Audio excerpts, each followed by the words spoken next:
So I have an interesting share. It's actually got really deep wisdom to it.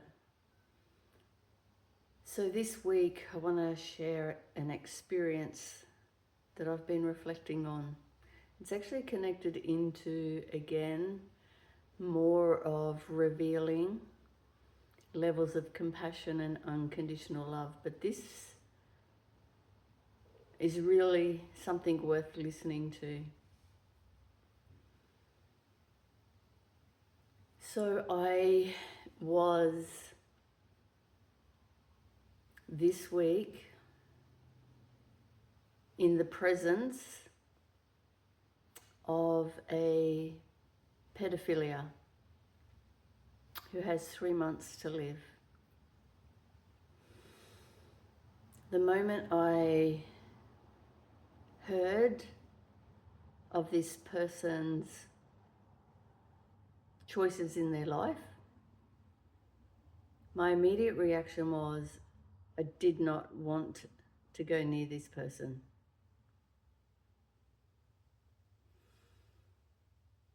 And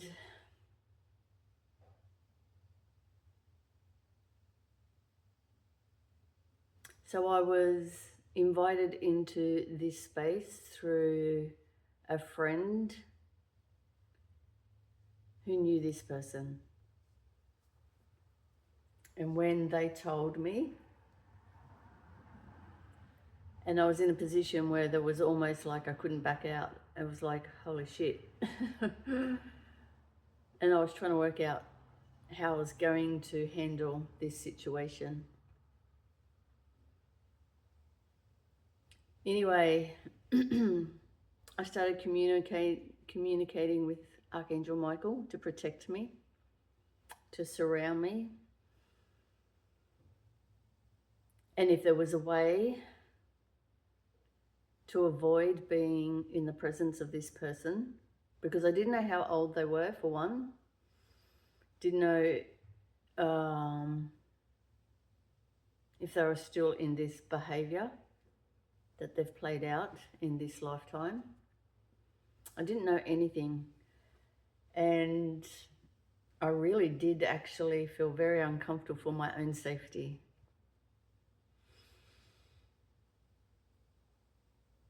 Anyway,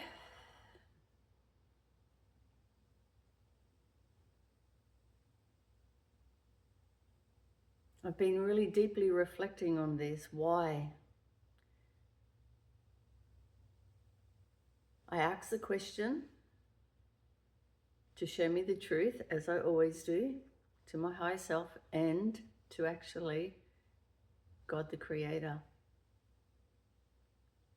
to the Holy Masters, which is generally Yeshua for me. But in this instance, definitely the Creator. Why was I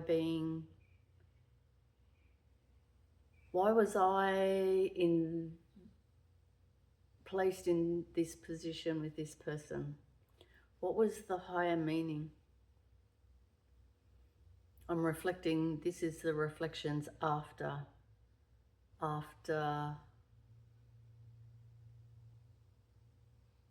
being in the presence of this person. And I was really wanting to know, okay, why was I there? Because there's a few things about who I am.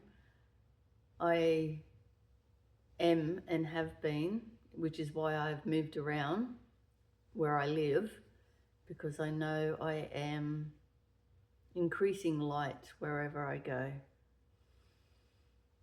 And so I was reflecting, and I thought, okay, maybe I was just meant to be, because Spirit, I'll just say this first, Spirit needs us humans so that they can actually come through us and bring through whatever needs to come through for perhaps an individual, in this case, that I'm in presence with.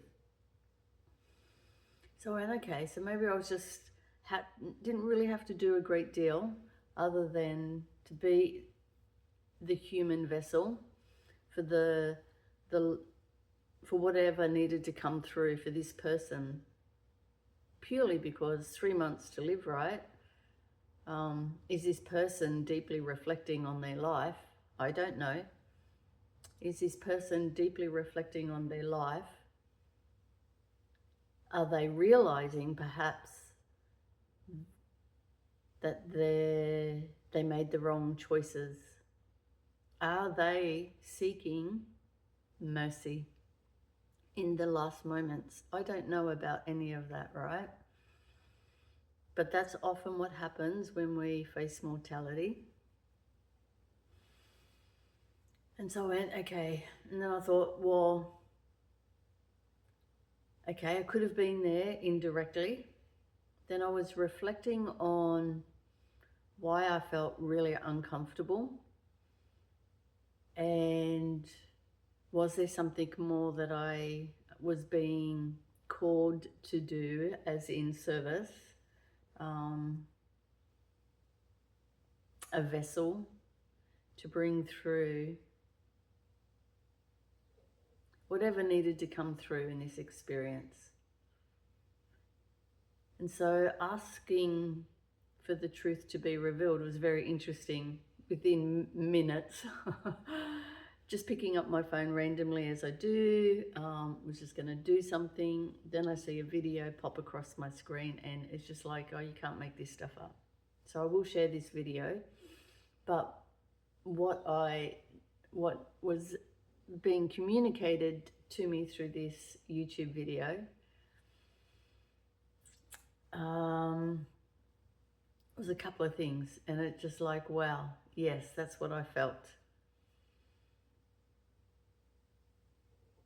So it goes back to the experiences of where I feel I am being more and more elevated into a higher awareness and consciousness, Christ consciousness of compassion and unconditional love. So if you look at this person, I did not want to be around them. Okay, I know there would be entities attached to this person, and I actually became aware that it was a portal. So this is where I thought, okay, so if I'm a portal, if there was a portal of entities coming and going, then as always, part of what I do is I become the light in those places, so that the darkness can be transmuted, so portals can be closed down. So initially that's then what I thought, okay, so I know I do actually have some meditation work to do, as in to bring in light for that area. But the interesting thing that was being reminded to me as I grow and evolve on my path for my own self spiritually was, here we have a person that I didn't want to be around because of the darkness and the bleakness in which they've lived their life. I didn't really want to be a part of that energy. But knowing that they have 3 months to live, and knowing perhaps they're seeking mercy, what is my role here?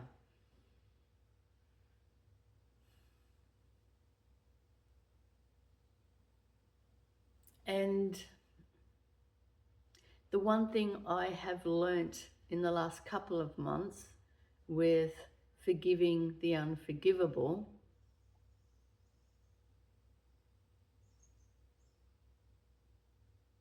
is, one, everyone is given the chance to return home to God.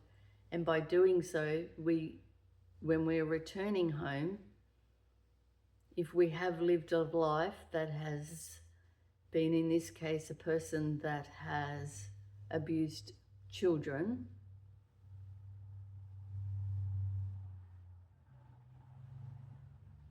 for this world to change,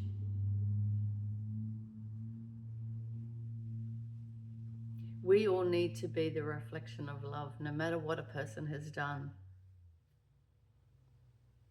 Because the only way that we can, in my understanding, return each of us individually home to the truth of who we are and find God, in this case, having forgiveness and compassion for somebody, for their choices and actions in their life, holding a space of love, no matter what they've done, so that they can see in me the truth of what is in them. By doing so, that gives them, when they're ready, the choice to ask for mercy and return home. This is the only way that we can stamp out all of this darkness, all of this hate and greed in this lifetime, even through the atrocities, through all the atrocities that have taken place to hurt and harm other people, against people that hurt and harm.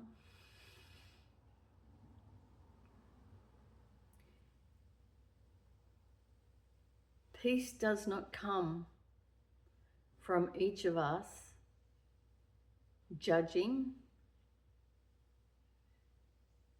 accusing, blaming, shaming. This only keeps fueling the fire of fear.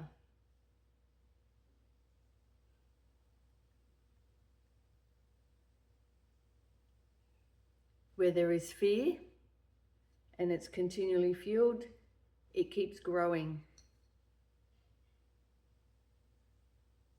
That doesn't reflect to someone perhaps who hasn't lived a life that was loving, in loving action. That doesn't give a person the opportunity to find within them where they maybe have done wrong. The only way they can begin to return home is through seeing what love is. Because you've always got to remember, right?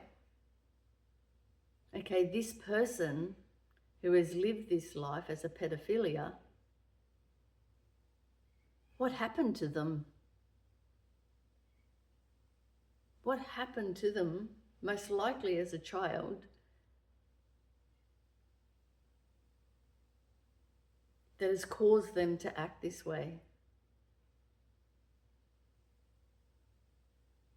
9 times out of 10, they were also at the hands of, I would say, abuse as a child.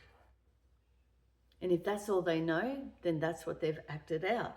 How can we not have forgiveness for that? For they did not know.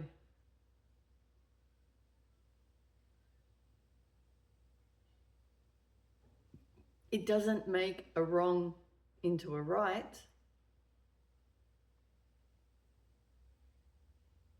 But if fear breeds fear,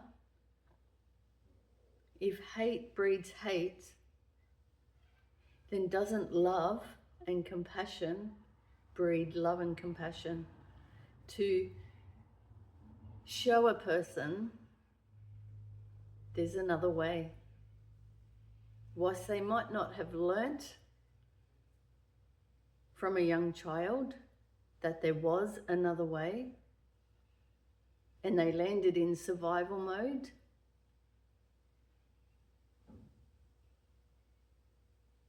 then does this person not have the opportunity before they take their last breath to see the errors of their way? And I guarantee you most people, when they face mortality, start to realize the truth, the errors perhaps of their choices, as they then, and that's the turning point. That's when the turning point, when they start to say, hang on, I got it wrong. It's this way. That is how peace will return to this earth. So I was there this week in this presence. I felt icky. I didn't want to be there. I always know within there's something, there's a reason why I'm there. And as much as I asked Spirit to turn that around and for that not to be something I had to do in service,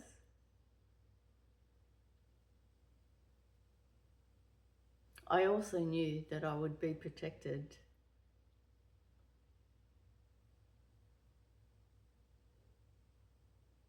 And I was. I was there to help further this person who hasn't perhaps lived their life in the most loving ways, is to give them that second chance, even though it's only 3 months to live.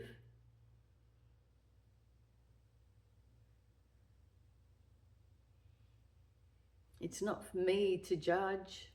No, I didn't want to be there based on the density and knowing the entities, like needing to protect my light, my auric field, that nothing tries to attach to me. I can handle all that. And I would not be put in harm's way. Not when I'm in service for the highest good of all. And so the teaching was, I asked to be shown the truth, and I got shown a video from Paramahansa Yogananda's teaching school, the self-realization teaching school. And it was a video about how Yeshua, a story about Matthew, it was. Matthew was a tax collector back in the day, and everybody pretty much hated this man. And Yeshua went to this man's home. This is how I was drawing parallels. He went to this man's home, Matthew, and was a presence of love, an example of love, not telling him how to do anything in a particular way. I don't believe that was what was playing out. He was just the presence. And what actually then ended up taking place was that Matthew became one of the disciples. He changed his ways. And so I was actually shown this to help me understand what I was reflecting on and what my role was to be in the presence of a pedophilia. I knew how I felt. And it was just another example, as I expressed about in another video, about compassion and unconditional love. I'm really being elevated. Whilst I've never been in a dense, I don't believe ever, density of never really being kind and caring with humanity, that, as I said, there are levels, and I'm really being elevated to a higher Christ consciousness level. so that I can be an example and bring through the wisdoms that I'm learning, because this is a powerful message. The only way that we can stamp out all of this dysfunction in the world currently is not through hate. Hate against hate, or hate breeds hate. So when we're yelling and screaming about the atrocities, we're not actually helping the situation, we're fueling it. We're keeping it present. We need to be the exact opposite and be just the pure reflection of love, compassion, so people can return home to the truth of who they are. Namaste.